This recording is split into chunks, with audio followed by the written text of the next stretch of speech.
L'énergie due au Brésil, elle provient à moitié du pétrole et du gaz, donc 33% pour le biocarburant et 13% pour l'hydroélectricité, le nucléaire, le solaire, le charbon.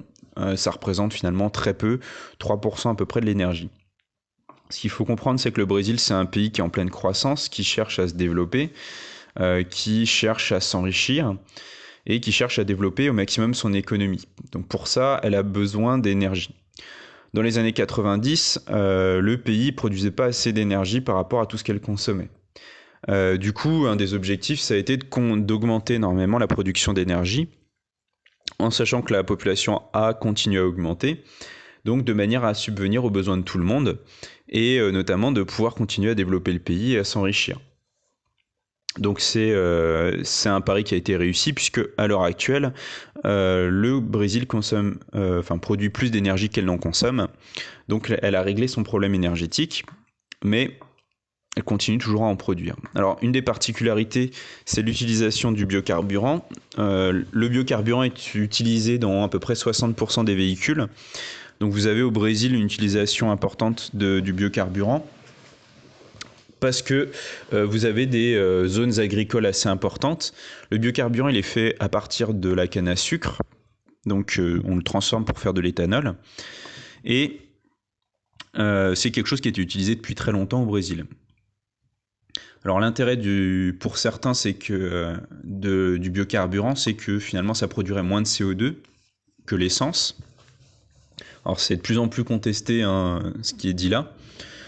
Mais ça pose aussi un certain nombre de problèmes. C'est que du coup, sur les terres agricoles, il se pose la question de savoir est-ce qu'on fait finalement pousser de la nourriture donc pour nourrir les gens, ou est-ce que finalement on fait pousser de la canne à sucre dans le but ensuite d'aller faire de l'éthanol, donc pour pouvoir faire finalement du carburant pour faire avancer les voitures. Alors au Brésil, le problème se pose pas trop puisque finalement il y a beaucoup de terres disponibles, notamment parce qu'on a coupé une partie de la forêt. Mais au niveau mondial, ça poserait beaucoup plus de problèmes, notamment par exemple en France. Hein, si on voulait faire tourner les quasiment 60 millions de voitures en France au biocarburant, il faudrait utiliser toutes les terres qu'on a agricoles pour ça. Donc autant dire qu'on ne produirait plus à manger. Donc ça pose un certain nombre de problèmes. Donc l'autre problème, c'est la déforestation. Une partie de la forêt est coupée pour faire de la canne à sucre. C'est pas la majorité, puisque la majorité, c'est pour faire du soja, qui est plutôt pour l'alimentation des animaux. Mais malgré tout, il y a une partie de la déforestation qui est liée à ça. Donc ça pose un certain nombre de problèmes.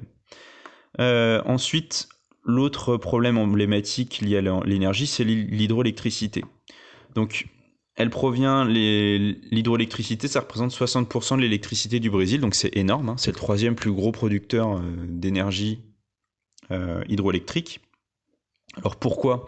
Tout simplement parce que le pays possède des atouts naturels assez importants. Vous êtes dans une région qui est tropicale, donc il pleut énormément.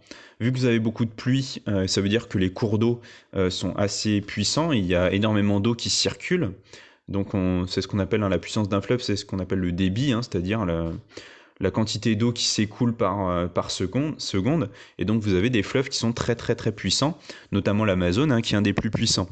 Donc du coup, si vous avez des cours d'eau qui sont puissants, c'est intéressant pour l'hydroélectricité parce que vous avez la possibilité de faire des centrales hydroélectriques assez facilement et qui vont produire beaucoup. Donc le Brésil, ils ont développé énormément ça. Vous avez deux barrages assez emblématiques. Le premier, c'est Itaipu. Itaipu, c'est celui qui se trouve au sud du Brésil, à la frontière entre le Paraguay et le Brésil, et qui produit de l'énergie pour les deux pays. C'est le deuxième plus puissant au monde. Donc il a été construit dans les années 80.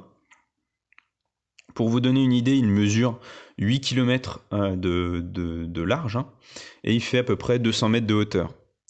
Sa construction, il a fallu 15 fois plus de ciment que pour le tunnel sous la Manche et 380 fois plus d'acier que pour la Tour Eiffel. Donc c'est vraiment une construction gigantesque.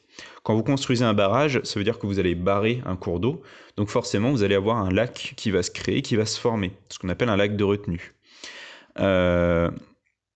Donc le lac de retenue d'Itaipu, il a une superficie qui représente 2,5 fois le lac Léman. Donc c'est un lac qui est absolument gigantesque. Ça a eu des conséquences, hein, la création de ce lac, puisque du coup, vu que vous avez des terres qui ont été immergées, hein, qui se retrouvent sous l'eau, ça veut dire que vous avez des populations, les gens qui vivaient là, qui ont dû être déplacés. Donc vous avez 10 000 personnes qui ont dû être déplacées de cette région-là. Ça a détruit énormément de faune et de flore, puisque elles ont été immergées. Alors, certains animaux ont été évacués, protégés, mais ça n'a pas été le cas de tous, hein, bien évidemment. Et vous avez donc la disparition aussi de certains lieux un peu emblématiques. Vous aviez notamment la plus importante chute d'eau au monde qui a disparu, qui était la cascade des 7 chutes. Donc l'électricité, hein, de ce barrage avait pour but, hein, d'alimenter essentiellement le sud du pays, notamment les villes de Rio et de Sao Paulo. Le deuxième barrage important, c'est celui de Belo Monte. Alors Belo Monte, il est même souvent plus connu parce qu'il y a eu beaucoup plus d'opposition à ce barrage-là. Donc il est plus petit, hein, il fait 3,5 km de large, il a une retenue d'eau qui est beaucoup moins importante. Ça reste le troisième barrage du monde, hein, et il peut fournir, on estime, à peu près de l'électricité pour 18 millions de personnes, soit à peu près un cinquième des besoins en énergie du pays. Donc il a suscité de nombreuses oppositions, et notamment certaines assez emblématiques qui ont été menées par le chef Raoni, qui est un chef de tribu indienne, et qui a été suivi, hein, par énormément de personnalités assez célèbres. James Cameron, par exemple, qui est le réalisateur d'Avatar. Vous aviez le chanteur Sting. Vous avez donc un certain nombre de personnalités comme ça assez célèbres qui ont soutenu ce chef-là. Il y a eu beaucoup de pétitions qui ont été signées pour s'opposer au barrage. Ça a donné lieu à certaines scènes assez emblématiques, hein, notamment d'une Amérindienne qui menaçait à la machette un des représentants de l'entreprise qui construisait le barrage pour montrer son opposition justement à sa construction. Donc, pourquoi autant d'opposition ? Tout simplement parce que vous aviez énormément de personnes qui ont dû encore être déplacées. C'est à peu près 25 000 populations amérindiennes qui vivaient dans la région, dans la forêt, qui sont obligées de bouger, de se déplacer. Alors, donc cette obligation-là, la destruction évidemment de la biodiversité, encore une fois importante dans la forêt amazonienne. Et puis il y a aussi une opposition qui est liée à une volonté de préserver la nature, à une volonté de préserver des modes de vie qui sont différents, puisque les Amérindiens ont un mode de vie bien différent du reste du Brésil, et qui est basé sur une vie plus simple, qui ne recherche pas forcément la richesse. Et du coup, vous avez une opposition en fait entre des personnes qui veulent fournir de l'électricité à tout le monde, qui veulent créer des emplois, de la richesse pour le pays, et qui du coup préfèrent donc détruire une partie de la biodiversité, déplacer des gens pour tous dans une optique d'aider une grande partie de la population à s'enrichir, à avoir de l'électricité et tout ce que ça apporte, hein. Et une autre partie de la population qui souhaite préserver la nature, qui ne cherche pas forcément l'accès à l'électricité, qui ne cherche pas forcément l'accès à ce mode de vie-là, et qui du coup subit finalement les conséquences de tout ça.